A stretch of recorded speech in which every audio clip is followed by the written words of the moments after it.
This is your local election headquarters. Welcome back. A Louisiana lawmaker is bringing forward a bill this legislative session that she says is tough on crime and protects women amid the state's restrictive abortion ban. It would require convicted sex offenders to undergo a mandatory vasectomy procedure. Alexandra Meacham reports.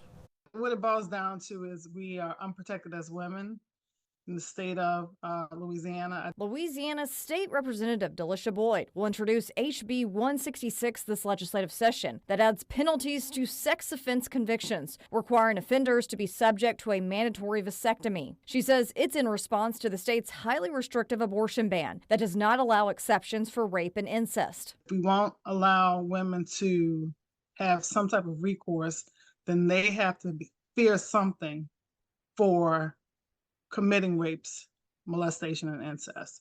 You want in this state a 9 or 10-year-old child who's just getting her cycle, who possibly could be raped or molested, usually by someone that they know, to carry a baby to term.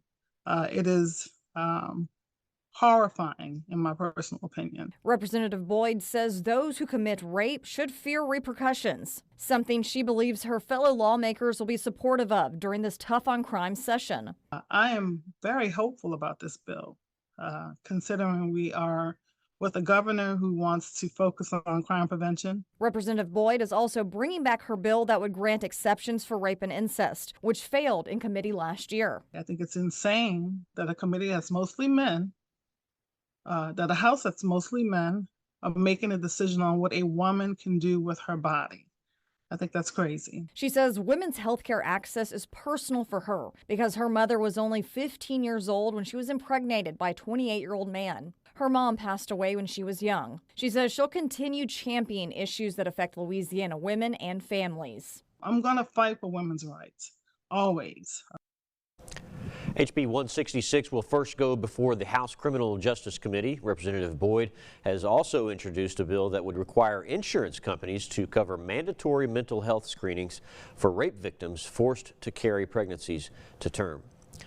In St. Tammany, the fight over libraries continues. They're trying to determine who should be allowed to appoint library board members and for how long. As of now, at least 17 people have applied to be considered for a seat on the library board. But some are concerned that replacing too many board members at once may lead to banning or limiting access to certain LGBTQ books.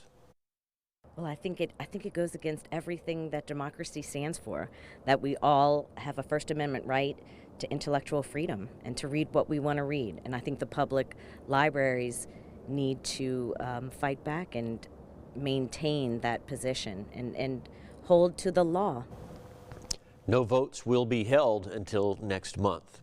In Washington, Senator Bill Cassidy is co-sponsoring legislation to help make homeownership affordable for first responders and teachers. It's called the Helper Act. It would create a loan program for first-time buyers for those who have worked for at least 4 years in their respective roles. Several state organizations, including the state's Fire Chiefs Association and the Law Enforcement Association, support the proposed act. The U.S. Supreme Court heard arguments in a case over conservative social media posts. Republican-led states are accusing the Biden administration of pressuring companies to take down posts it didn't agree with. Washington correspondent Jesse Tenor gives us a look inside the court. The justices overall seemed skeptical of the GOP argument, but some still entertained it.